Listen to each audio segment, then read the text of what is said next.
All right, YouTubers, welcome back. My name's Dave, like always. And you found, do it yourself, do it right. Well, got my Ford hat on, standing in front of two of the Fords. Actually, the only two Fords that I own.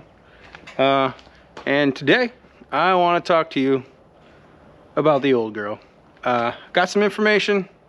Gentleman decoded the build tag, VIN number, everything else that, you know, I didn't know about the car.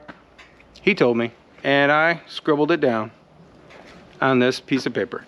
And I want to go over that with you in this video. So get set, get ready, get set.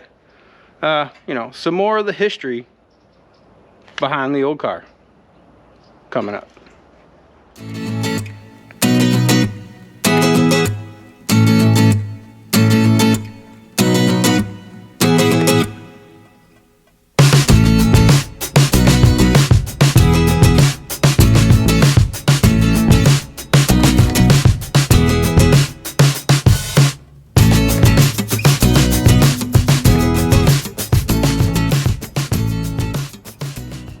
All right, so for those of you that are fairly new to the channel, you know, FNGs, if you haven't watched anything on the old car, the old Ford, my father's old Ford, you know, pause, go back, watch a couple of those videos.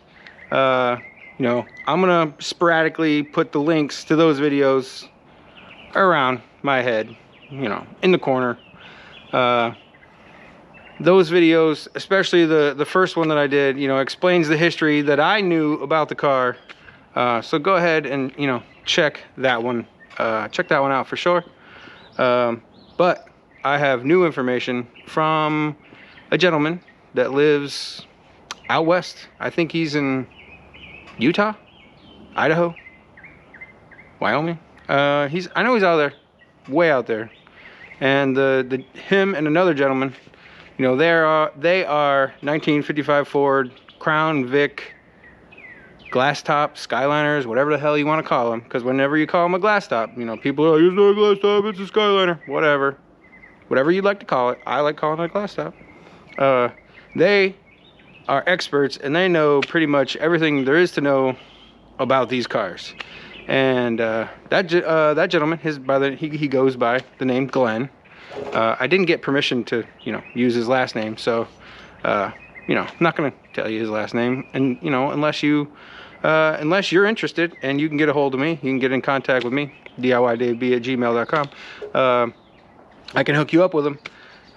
So him and another gentleman are basically scouring the United States looking for 1955 Ford Crown Victoria Skyliners, also known as glass tops. And they're compiling a list. And that gentleman, Glenn, he contacted me because he saw one of my YouTube videos.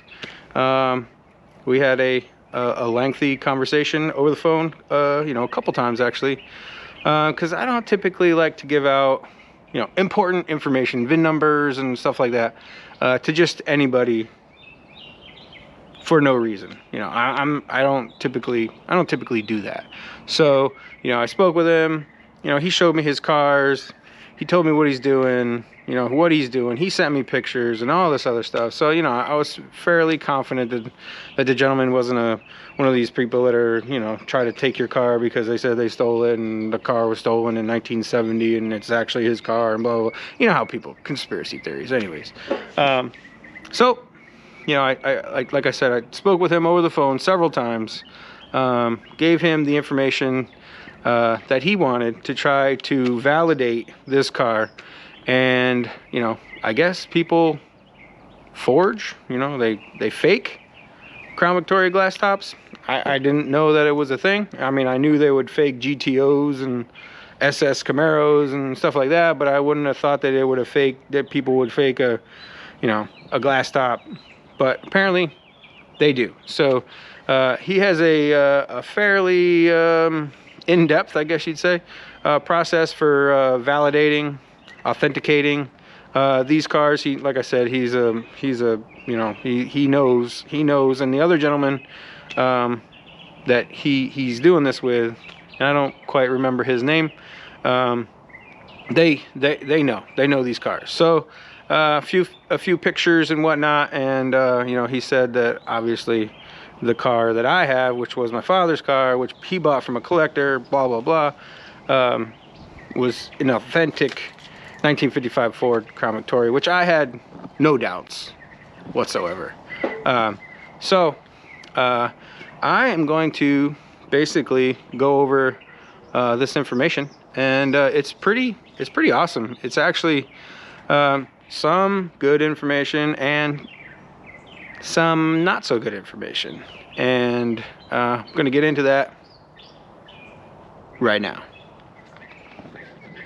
All right, so the first thing that he wanted to know was what code was the car. Apparently, the first letter in the VIN number tells a good story, a good tale. You know, tells you what the car is. Well, my code is an M, and when I told him, his first reaction was, "Are you sure that it's an M?" And I said, "Yeah, I'm looking at my insurance policy right now, and the VIN number starts with an M." And he goes, "Oh, okay. Well, you know, I'd like to see the VIN tag." And you know, subsequently, you know, I didn't take pictures. My girlfriend took pictures because she's the one that's down here.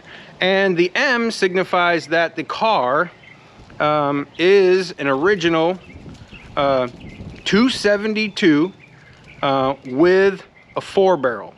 Now, apparently, that is pretty rare. Most of the cars were 272 with a 2-barrel, with a, you know, a choke, a mechanical choke, like you have to pull the choke inside the car. Well, mine doesn't have that. Mine, and I'll show you.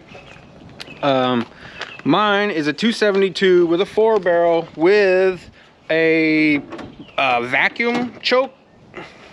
If I can get the hood open. Oh my God, she's heavy. And that is right down here. This guy right here that gave me fits for so long because I didn't realize what it did. That is a choke. It goes on the inside of the intake, and it uses the vacuum pressure. So that's what the M meant. It's a 272 with a 4-barrel, and he called it a power pack option. And apparently there's not very many of these cars made with the M, and that is, he knows that because it is only one of 3 on his list that he's compiled of, I think the last time I spoke to him, he has 50 authenticated cars, and mine is one of only 3 with the M code package. So he was really surprised that, you know, I have an M code car, and you know, he's like, "Wow, you really have a nice, you've got a nice rare piece." And you know, yeah, I concur. I like it too. So the next part of the code is 64B, which indicates that it is an authenticated glass top Skyliner. That's the code for the Skyliner option. And then the next part, the next part is the color code, and my color code is an AZ, and this is, I don't know if it's a good thing or if it's a bad thing. The AZ is the code for coral mist and black. And as you can see, my car is not coral mist and black. It does have black, but it's white and black. So the good and bad that comes with that. Well, the good is that the coral mist and black is a springtime color only. This car was actually built on May, there's another part of the code, May 11th, and that's part of the code that he deciphered. So mine is a springtime car. He said that it's possibly one of the last springtime glass tops, because May is pretty late in the product run, but it is coral mist and black, and coral mist is actually a pink.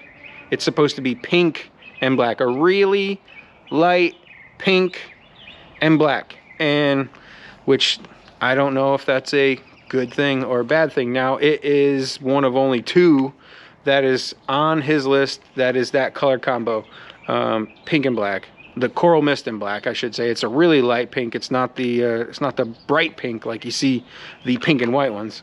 That's a different pink. So that makes it even more rare. But it leads me to a decision. It leads me to a sticking point. My father bought the car black and white. I like it black and white. I have a black and white motorcycle. I have other black. I mean, I like black Mustang. I have another black Harley. I like the black and white, but do I do the car justice and put it back to pink and black? And which would make it even more rare. It would be the only M code pink and black car on his list. It is one of 2. One of the other M code is also black and white, and that car is actually in New York also. The owner of that car actually reached out and contacted me also, so that's kind of cool. He saw my video. So that leads me to a dilemma. I asked my father, do we leave it black and white, or do we put it pink and white or pink and black? So that's up in the air. That's something that we'll have to fight over, agonize over a decision later on. And I think my father knew that it was actually supposed to be pink and black, because he said when he had it painted, he did see some pink overspray in the trunks and whatnot when he had it painted, because this car, he's actually had this painted twice actually. So that's one of the bad things, I guess. It's bad because I don't know if I want it pink and black, but it's good because it makes it more rare, which more rare makes it more valuable. So I'm not exactly sure what I want to do. And then the next part of the code is a AT, and that means that it had black and white vinyl interior, which that's what it has. Not a big surprise there. What other information? There's also a part of the code that they don't even know what the code means, and I guess that'll always be a mystery. They think it's like a dealer option code or a DSO something rather code. Another part of the code is where it was made, and mine was made in Dearborn, Michigan. So he explained to me that Dearborn was one of the last plants that were making these. There were other plants that made them, but since it was such a late car, Dearborn was the only one that had parts for the car to put one together. So that's it is what it is. That's it doesn't make it more rare or not more rare depending on where it was made. So let's see what else was on here. Oh, the date code. I already talked about the date code. This car was born on May 11th, so we know it was a springtime car. And that's why the coral mist and black, which is a springtime only color combo, they didn't offer that throughout the year. That was a springtime color code or color option only. So that pretty much goes over the whole, deciphering what the information for the car is. But it is a fairly more rare car than I actually thought. I mean, I knew that there was only 1,999 of them made, but being that it's an M code with the color combo that it's supposed to be, not the color combo that it is right now, he said that it could be, one of just a few made with the M option and the color combo. So you know, I asked him what he would value the car at. You know, right around exactly what I was thinking. You know, if you go on the NADA or Haggerty's, whatever, valuation, you can see the value of the car.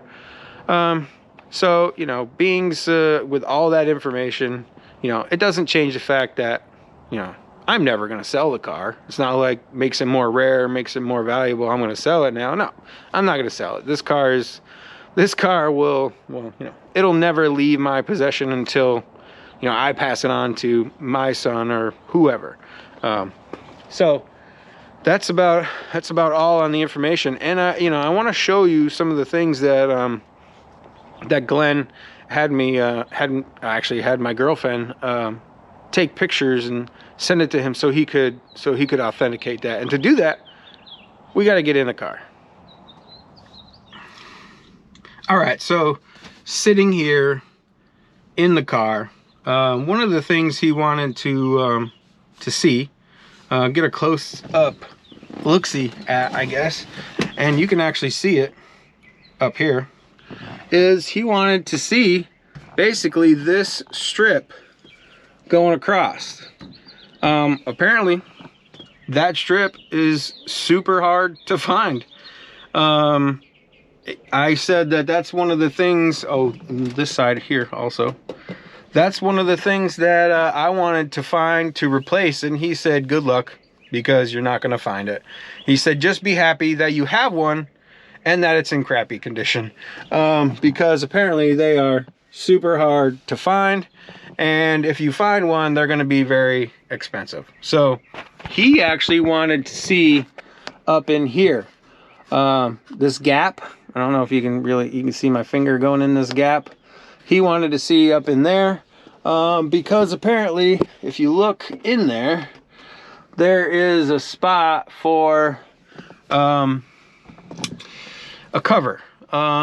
They used to cover this up in the summertime, because if you ride in this car in the summertime, you know, like I said in the other videos, you feel like an ant under a microscope, because this bubble is just, you know, it just beats down on you. It is ridiculous. It's not, you know, it's not fun unless you have, you know, unless you're going 55 miles an hour down the road. So he wanted to look at that. Another thing that he wanted pictures of was the bubble. Like, he was really interested in the bubble. He wanted to know if this was an original bubble. And I said that there's, you know, all these little teeny, you know, crazing cracks in it. You know, you can see where there's, you know, other scratches and whatnot in it. You know, it's obviously not brand new. You can get new bubbles for them, and, you know, he said it would make it look better, but he would prefer to see an old authentic bubble, which he believes this one is, by the color, by the tinting of it, the color of the tint, and all of the little crazing cracks in the corner, and looking at the seal itself. He believes that this is an original bubble. It might not be an original seal, he said, but he did say that it does look like an original bubble. So, you know, when this car was, you know, refurbished, which it was back in the 80s, they probably took the bubble out and put the same bubble back in, which makes it, you know, that much more valuable. You know, makes it worth more.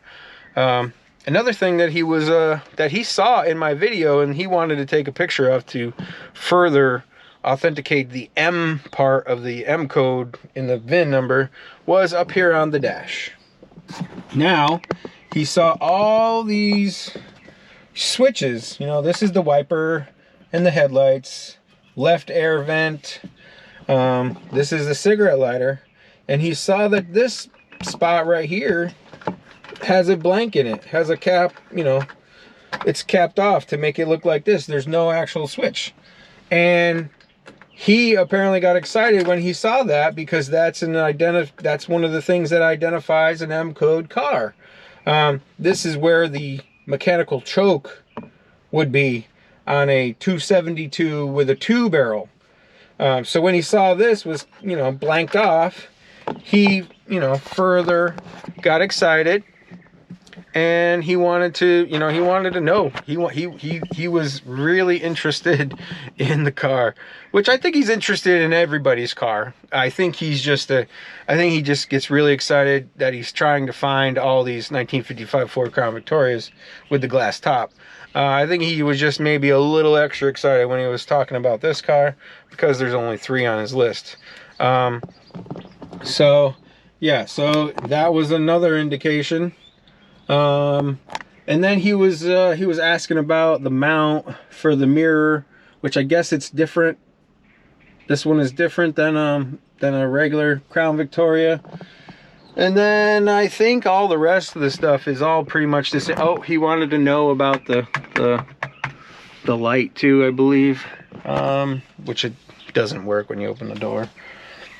But yeah, I think that's the majority of it. So, you know, she's a little bit more rare than I thought. You know, I still love her. You know, I'm just maybe love her just that much more. Now she is riding a little low because I do have a ton of stuff packed up in it because it is getting ready to go to New York, go back to New York, I should say. You know, it's one of those things. You know, taking the car back home. Hopefully I can get my father out maybe this spring, get in it, go for a ride. That's really the whole point of bringing it down here and getting it running. And, you know, one of the points of moving back home. So, you know, I can enjoy his company.